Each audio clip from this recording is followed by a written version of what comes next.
What's up? Welcome back to my channel, or for the first time if you're new, I'm Sylvan, and today I'm going to be reacting to Nangong Yu's EP, Fantastical-Colored Heartbeat. I am very excited to get into this. To varying degrees, I've enjoyed all of the EPs we've gotten from the Angels of Delusion, but I am particularly curious to see what this one is like, as the name, and though it's really only this one shot from the thumbnail I've seen, the art style as well are somewhat reminiscent, at least to me, of Suna's EP, with the EP being named Turning Heartbeats into Tempo, so there's that idea of heartbeat as a shared element. And the art style bit might be a little bit more of a stretch. I don't know what the actual art style for the majority of the EP will look like, but still. So it leads me to the question, will there be some shared element between the two songs? Will this tie into Nangong and Suna's relationship more specifically, or is it just a more sort of subtle thing or unintentional thing? Either way, we won't know until we get started, so feel free to like and subscribe if you enjoy the video, leave a comment on your thoughts, consider becoming a channel member if you want to support me just that little bit extra. Feel free to check out my streams if you're interested. I stream every Tuesday and occasionally on weekends, and I'll actually be streaming tonight as of the uploading of this video to play the story of the new update for Zenless. So feel free to stop by if you're interested, and let's get started.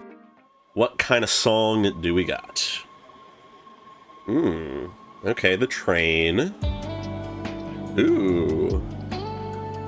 Okay. Very mellow start. Daylight Drifter.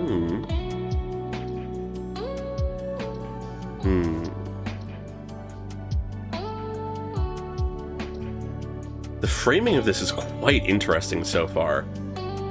With this, like, filtered real-world, like, visuals. Oh, I want to go back to that. Okay. Visually, this is very interesting. Yeah. Huh. The use of real footage is really interesting. Putting them into the real world, okay.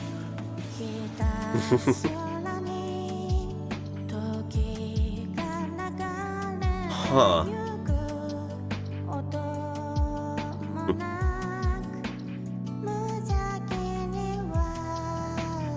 This is very chill.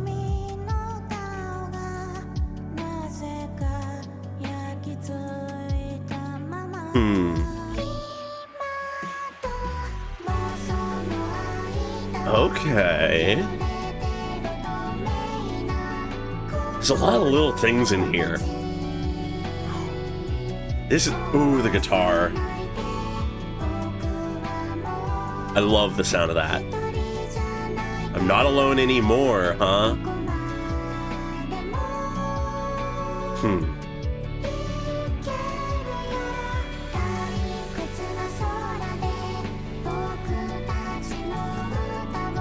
This is so interesting.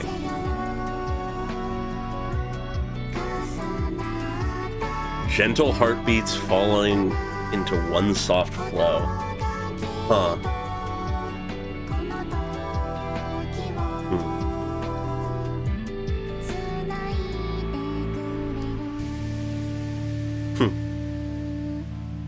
The world's a big place, huh?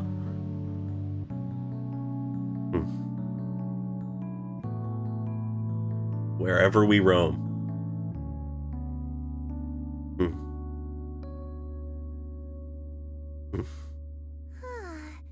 Come to think of it, how did you know where Arya and I wanted to go, Nangong? Yeah, it's like she has some kind of mysterious mind-reading power.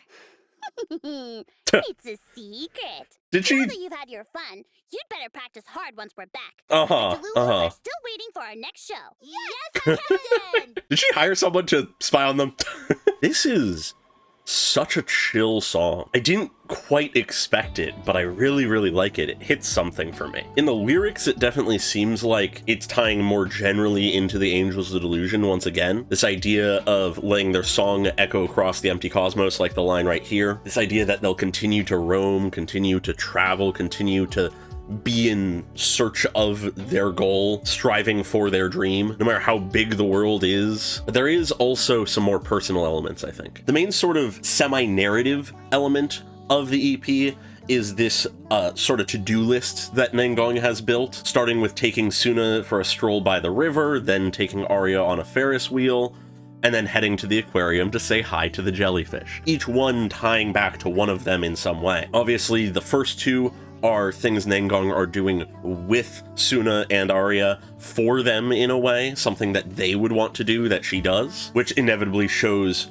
Nangong's consideration for them, her care for them. But then the last one, of course, ties back to Nangong. She isn't just doing things for others, she also does things for herself. And going to the aquarium, I feel like, has the strongest tie to just the idea that, you know, she has the sort of squid hair, so the aquarium, I guess, is somewhere she feels at home or something like that. But beyond the vague sort of narrative element and the more general stuff about the Angels of Delusion and as a whole, there is absolutely something more about Nangong that is getting into here. As we can see in shots like this and bits of the lyrics, at least initially here, there is a separation of Nangong to the rest of the group. The visual here is obvious, with her on one side, the others on the other, but then there's also lyrics like this line, "A faint light drifts through this cold room." I take that as Nangong is the person in the cold room seeing this faint light drifting in. That light almost certainly being, if we're to pull from the actual lore, Suna's music reaching her, basically. But it's still distant in this moment. It is something that is moving through the room towards her, it's reaching her, but she is still in the cold room. It's in this same moment where we get shots like this, of Nangong scribbles all over her faceless, which very much speaks to me as her before the forming of the Angels' Delusion, or perhaps even to an extent, once they've been formed. Something I've talked about a lot with her in the other promotional material I've analyzed is that Nangong is a capable person, a skilled person, but not a very passionate one, at least initially. Her passion had to be found, and she has to chase after it. And she found it in the form of Suna and her music and the Angels of Delusion forming as a whole, but it is still something she chases after. As I said in her demo, the thing she is chasing is not necessarily the tangible goal of becoming popular idols or becoming successful or becoming confident or whatever, but is finding that passion and holding on to it. And alongside this, we get a lot of lines like "tomorrow will come again," this idea that time moves on, days are going by. It speaks to a certain loneliness to me, despite the fact that, at least in this moment, it's being paired with visuals that are talking about Suna in this case, and we see Arya in a moment with stuff on screen like someone was all like, "this is nothing," when they were heading down the stairs, and then it continues and stuff. Obviously referring to Suna and Arya in various points. So there is this connection, there is this bond that already is being established visually, but lyrically, there is this loneliness that I feel from the song, the lyrics, some of the visuals, at least in this initial portion. And we continue to get these lines talking about how time moves on without a sound. There's this sort of silent inevitability of the passage of time, the loss of time. It once again just is very sort of melancholy, I think, is what it speaks to me as. But then we have these happier elements begin to come in. Presumably the song is from the perspective of Nangong, as we have lines saying, "I don't know why, but only your smile is in my mind," your innocent smile. I imagine that's Suna, but it could be Suna or Arya or both. Those people, they are the things that hold in Nangong's mind. Their smile, their joy, their passion, that is what she remembers, what she clings to. It is where she finds value and importance. But moving into the chorus, we open with the line, "Between reality and dreams, it sways this clear and fragile heart." Once again, this is the kind of stuff that could apply to pretty much the entire Angels of Delusion, and probably is meant to, but also if we are to apply it to Nangong specifically, obviously the first part is talking about the delusion of the Angels of Delusion, moving between reality and dreams.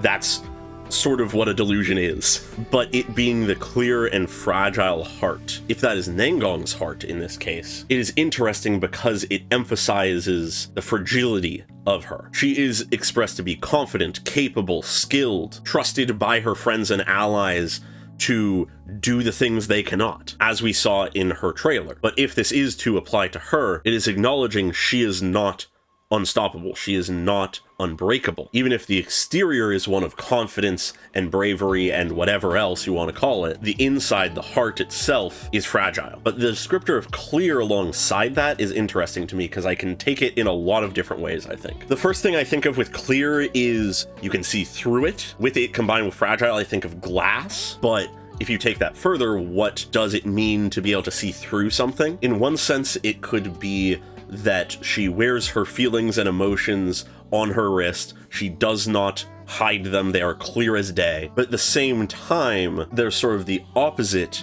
that you could see. Not quite opposite, but very different direction. If it is clear, if you can see through it, you can see inside of it. And if you can properly see through it, does that imply there is nothing there other than the clear, empty thing? I feel like it could tie back to this sort of melancholic emptiness and distance that is implied with her at times. But I legitimately don't know which way to take it. It might be a bit of both. I'm just sort of sounding out my ideas more than anything right now. But much more than the clear part, definitely the fragility is the emphasis here, seeing as it is followed by the line, "Don't break it." My heart is fragile. You can see right through it. Please do not break it. It almost gives this anxiety towards offering your heart up to someone, trusting someone with your heart, but being anxious that it might break when you do so, when you hand it to them, when they hold it. Will they be as careful with it as you are? Will they cherish it enough to never let it break? Perhaps in Nangong's case,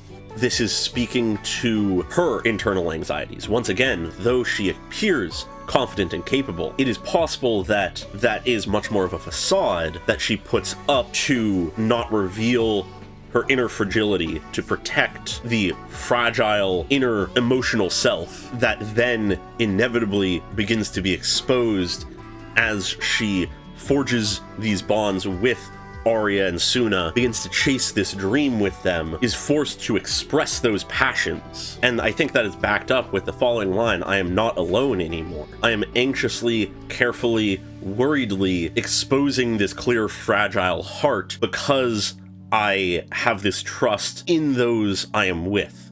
I am not alone anymore. I do not need to defend this fragile heart so aggressively. I can trust in them to protect me as I reveal my passion, my joy, my yearnings, and all of my emotions to the audience, perhaps, seeing as she is trying to be an idol. Then also followed by that is the line, "So now I can go wherever I want to go," tying into this sort of theming at the end of traveling the world, discovering how big a place it is, but continuing to journey nonetheless. Once again, I think it speaks to this idea of stepping out of your shell, even if you fear that your heart will be broken in some way, shape, or form, even if you think you will be hurt if you're not careful, trusting in those you are with, believing that you are not alone as you step out onto this journey. Or potentially even tying back to the cold room from one of the early lines, that feeling of being trapped, of being caged in by whether it be your own self-imposed restrictions on your emotions, on yourself, whatever it may be, or outside ones. Finally feeling like you can step out of that, can see the world as it is, even if it's scary, because of those you are with now. If Suna and Arya are that light that moved into the room, this would imply that Nangong followed it out of the room into the unknown of the world. And it's here that we get into the more grander Angel's Illusion as a whole based ideas of let our song echo across the empty cosmos, let's journey across this world, spreading our song, seeking our delusion, that kind of thing. But within this, I'd like to draw special attention, I think, to this line of our gentle heartbeats falling into one soft flow, because if you just reword that a little bit, is that not the same as saying that the heartbeats are being turned into tempo, tying back to Suna's EP? Even if they have these disparate, separate elements to each character, there is a bit of a unifying idea behind them. They're turning their heartbeats, their hearts, their very like emotions and passion and feeling into the music that they give out to the world. Even if that heart is fragile, even if that heartbeat could stop at any moment and is gentle as to not break itself, they still let it out to be expressed through music. At which point here, I want to look at these final messages, pretty much, that we're given visually. The world's a big place, unlike our 6th Street. Though 6th Street's pretty small, it's enough to hold our tiny little dreams. The world is an incredibly big place, and our small little dream, our tiny little dreams, are already encapsulated by this tiny space we know of 6th Street. But though that vastness may be scary, may be absurd in comparison to what we know of 6th Street, the vast world allows us to chase our wildest little delusions wherever we roam. Our current dreams fit into 6th Street, but if we were to chase more of our dreams, we could roam out wherever we want to find them. But hey,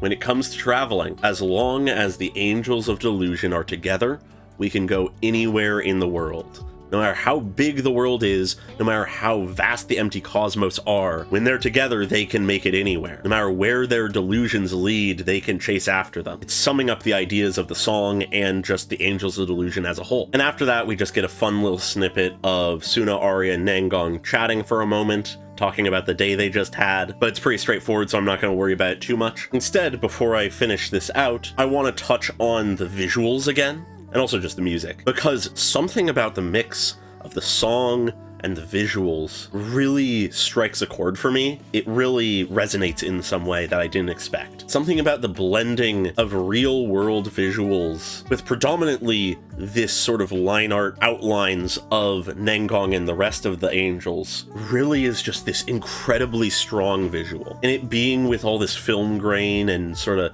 messiness of the visual gives such this like nostalgic feel to it. Like these are days gone by remembered fondly, and it really just sort of hits home for me. I don't know why, but it really does just work. And I'd be remiss if I didn't mention it. I don't necessarily have much more than that to say about it, but not because there isn't anything more to say about it, but rather that I'm struggling to put it into words, if that makes sense. So I had to acknowledge it. I'm struggling, but in a good way. I think with that, though, I think I'll leave things there. I very much enjoyed this EP. It's not like one of these crazy hype things, but it's just really, really good nonetheless. So with that in mind, feel free to like and subscribe if you enjoyed the video, leave a comment in your thoughts, and very special thanks to all of my channel members, including Amorphosilica, Dweller, Pokelove 101, and Unusual Echo at the normal tier, and Kano Nano at the cool person tier. Really appreciate your support, as always, and I hope you all have a great day. Bye-bye!